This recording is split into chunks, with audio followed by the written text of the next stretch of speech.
Өдрийн мэндэ. За би та нарт ликвидаци буюу шаталтын тухай хэлж өгнө гэд хэлсэн маа. Тэгэхээр та нар бол энэ futures арилжааны тухай миний түрүү чимсгийг үзсэн байгаа тийм. Futures арилжаа гэж юу хэлэх вэ гэхдээ зэрэг би өөртөө байгаа мөнгөө барьцаанд тавиад биржээс хөшөөрөг хэрэглэж зээл аваад зах зээлийг өснө буюу унана гэж таамаглал тавиад арилжаанд орохыг futures арилжаа гэж хэлнэ гэж хэлсэн байна. Би өнөөдөр ликвидаци гэж юу юм бэ? Шаталт гэж юу юм бэ? Яагаад futures арилжаа хийсэн хүмүүс шатаад байд юм бэ те? Айгүйх ашиг олоод байгаа юм шиг мөртлөө яагаад бүх юм алдчихдээ? Яагаад хүмүүс улаарайд идэв? Яагаад ийм казино тоглож байгаа юм шиг ийм сэтгүүтэй болчтیں۔ Гэдэг талаар хэлж өгье.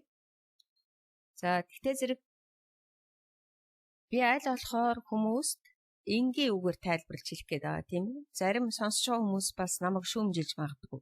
Хар үгээр тайлбарлаад байхаа. Тэгэхээр миний одоо нөгөө гол зорилго болохтой зэрэг хүмүүс ингээд ойлгоод авчих юм бол би futures арилжаанд орох уугүй юу гэдгийг шийднэ гэсэн.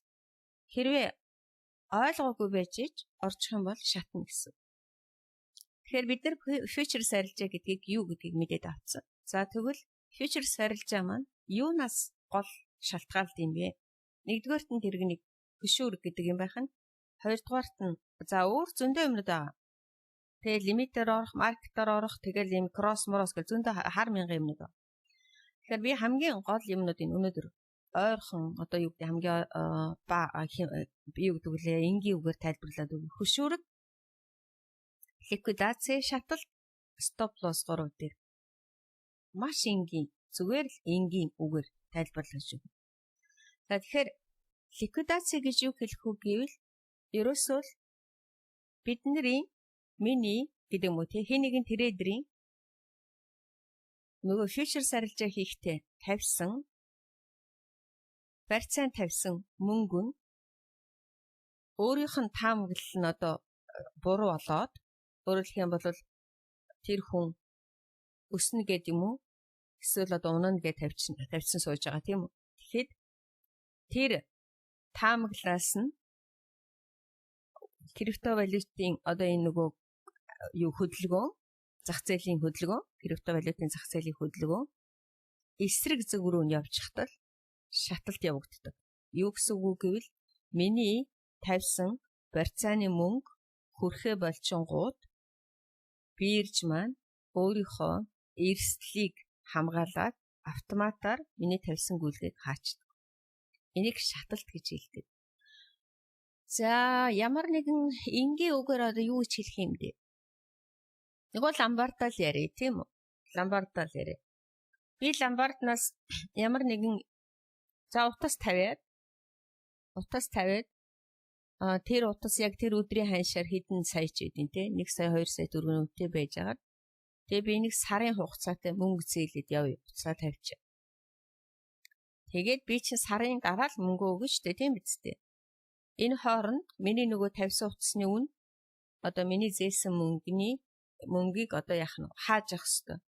А гэвтэл ямар нэгэн байдал болоод ямар нэгэн асуудал гараад утасны үн маань тэр сараас өмнө миний зээлсэн мөнгөний үннээс доошоо унаад эхлэх юм бол ламбар тэр унах одоо хандлагатай болоод ирэх юм бол гэдэг юм уу? Унаад эхлэх юм бол тэр ламбар миний утсыг зараад миний зээлсэн мөнгийг хугацаанаас нь өмнө яах нь шууд миний утсыг чинь зараад өөрийнхөө нөгөө зээлүүлсэн мөнгө авчих юм шүү дээ.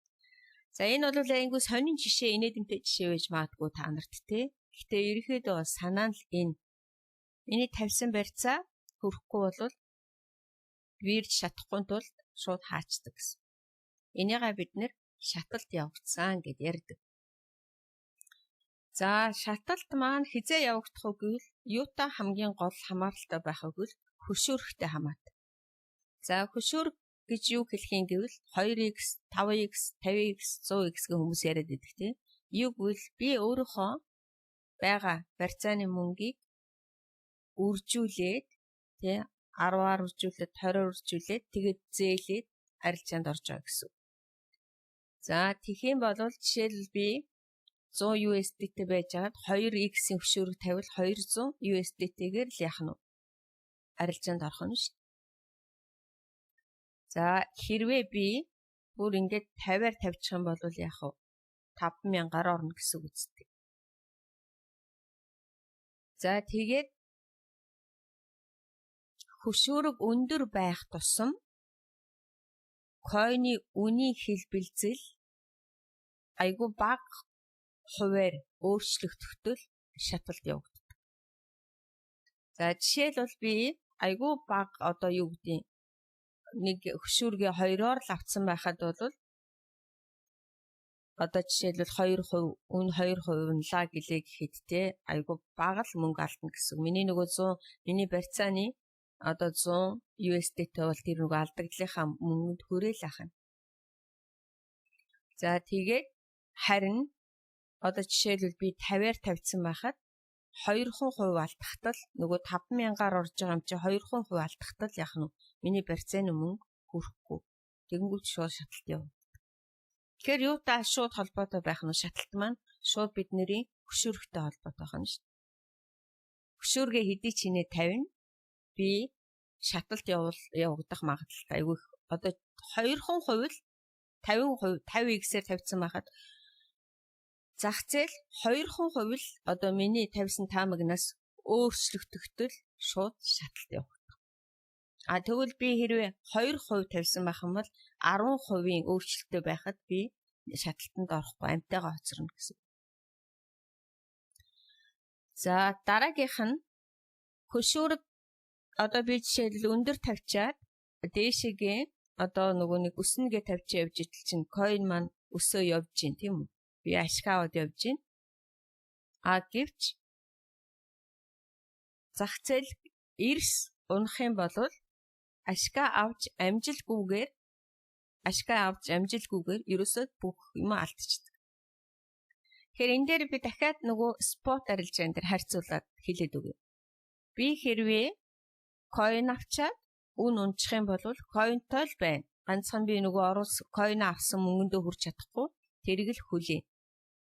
А futures арилжаан дээр болохоор би ашигтай ажиллаж байгаа харж явж байгаа л гэв гинтхэн огцом эргэлт орж ирэхтэл юу нөгөө харж ивжсэн ашигч байхгүй миний тавьсан барьцаач байхгүй бүгдөрөнгийн 0 болтлаалддаг.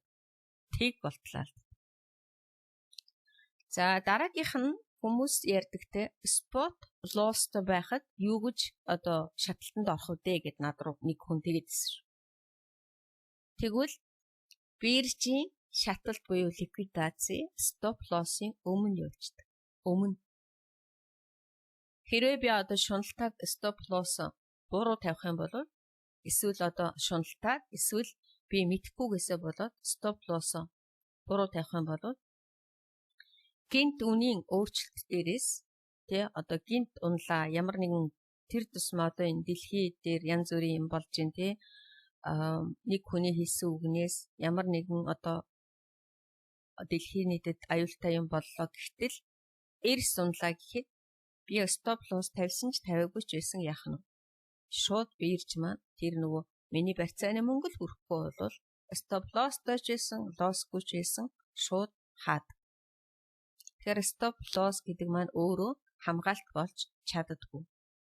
За хоёрт нь дээшээгээ өснө гэж тавихтаа дээд талдаа би нэг $5 ашигтай шууд миний гүйлгийг зогсоо гэхгүйгээр шуналтаад дээш нь одоо 10 ашигтай 20 100-ийн ашигтай явна гэж дээшээгээ явж байгаа саях шиг үн 2% юм уу тий хэдэн 10% ч гэдэг юм уу үн гинтхэн унахад нөгөө ашиг авч амжилгүйгээр бас алддаг.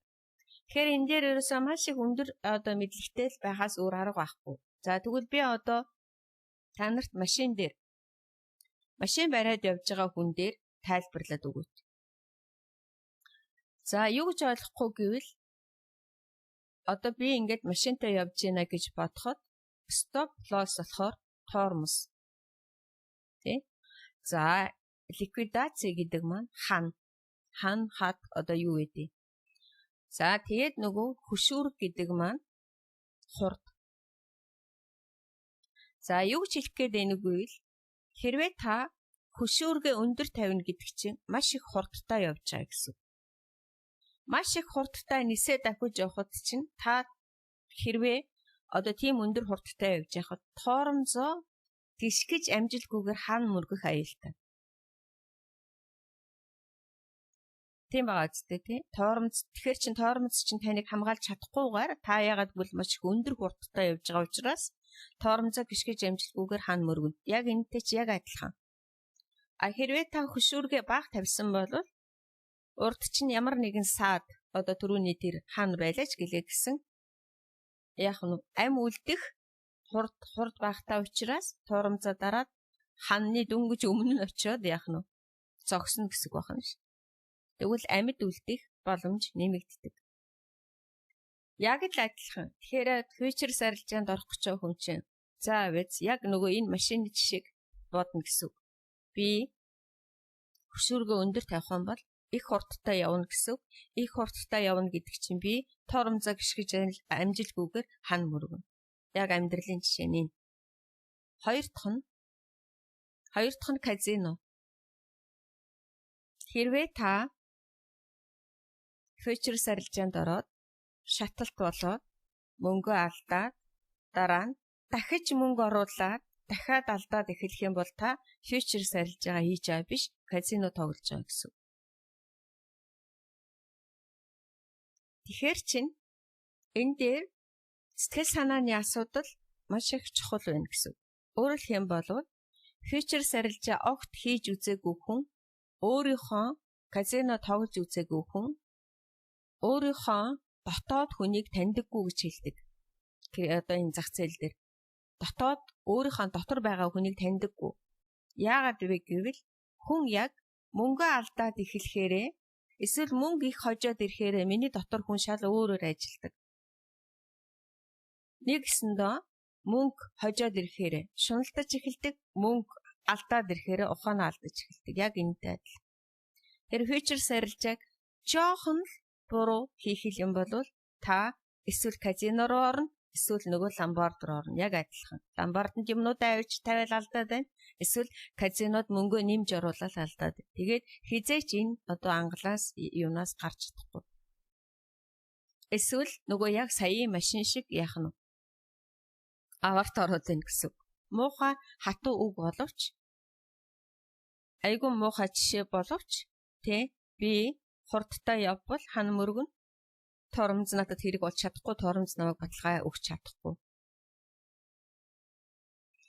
За энэ хүнийгаа бид нэр өнөөдөр энэ ликвидаци гэдэг юм хэлээд байгаа. Тэгэхээр шаталт гэдэг маань миний тавьсан барьцааны мөнгө, миний таамаглал зөрсөн тохиолдолд миний тавьсан барьцааны мөнгө хүрхэ болонгууд би ирж өөрийнхөө эрсдлийг хамгаалаад хаагаад хайчихыг л юу гэж хэлдэг байна. Тэрийг л энэ ликвидаци биш шаталт гэж хэлдэг байна. Тэгэхээр шаталт юунаас хамаарах вэ гэвэл таны хөшүүргнээс хамаарх нь, тэрнээс гадна фьючерс арилжаа өөрөө би түрүү чи хичээлдэр хэлжсэн 24/7 явагдана. Гуравт нь хаашаач одоо маш хурдтай унах юм уу, хурдтай өсдөг. Энэ эсвэл одоо нөгөө нэг криптовалютын зах зээл маань өөрөө их залуу одоо нэгэсэндээ туршлагатай биш байгаа гэсэн үг тийм ээ. Тэгэхээр ямар нэгэн дэлхийн ямар нэгэн мэдээлэл сонсохдоо ерөөсөө одоохондоо нөгөө нэг өөрийн гэсэн юу байхгүй гэсэн үг шүү дээ. Өөрийн гэсэн одоо тогтсон байр суурь байхгүй гэсэн үг. Одоо жишээлбэл доллар ч гэдэг юм уу, йен ч гэдэг юм уу, юан ч гэдэг юм, евро ч гэдэг юм. Эдгээр чинь бас гэж унлаа гэхэд ингэж амар огцон мундаггүй. Тийм учраас би хүмүүсийг яагаад фьючерс арилжаанаас болгоомжтой бай гэдэг нь өөрөө криптовалютын ун огцон өсөж юм уу огцон ундагтай холбоотой. А гэвч одоо юу гэж хэлдэм би нөгөө юу гэдэг лээ хориглох тусам хүний хорхоо нүрээд байдаг тийм үү?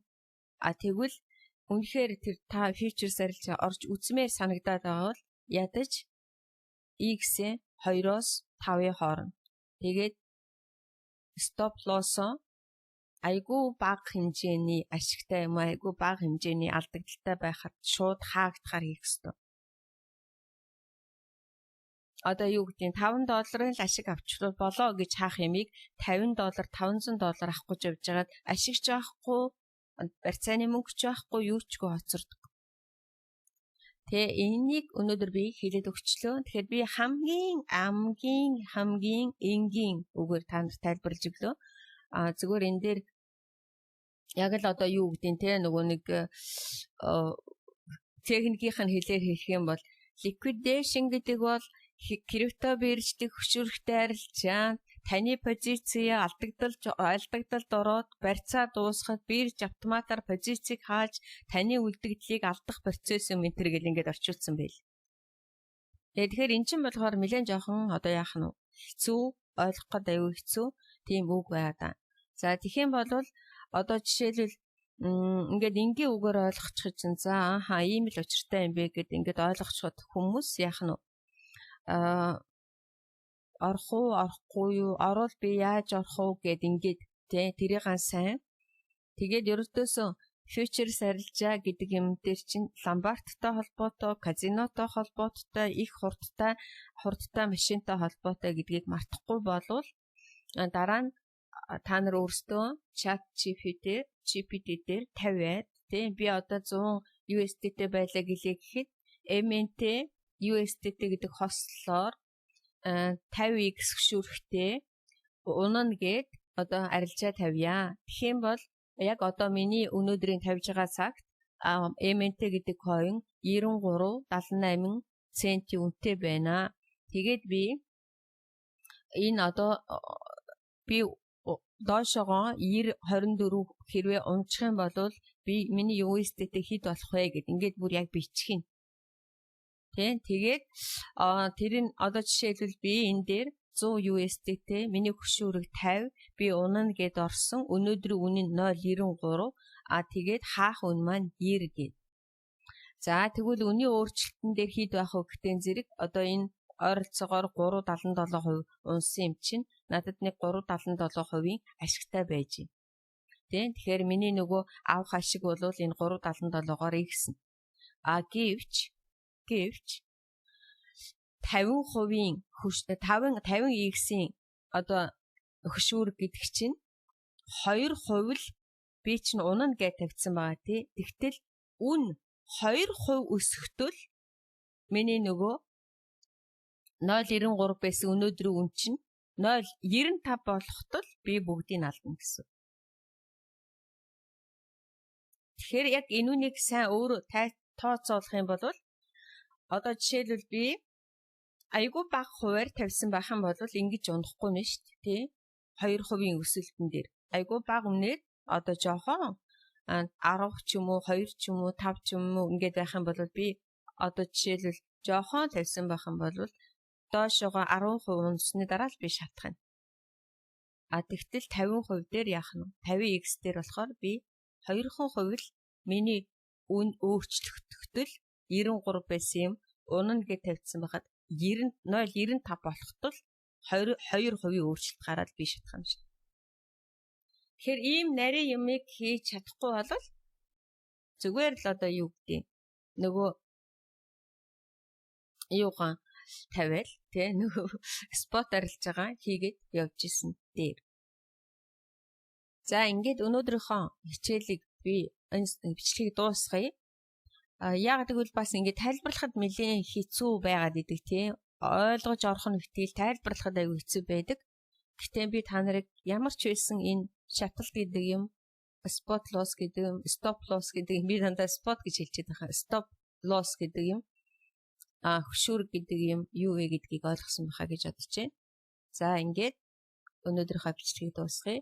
Амжилт баяр та.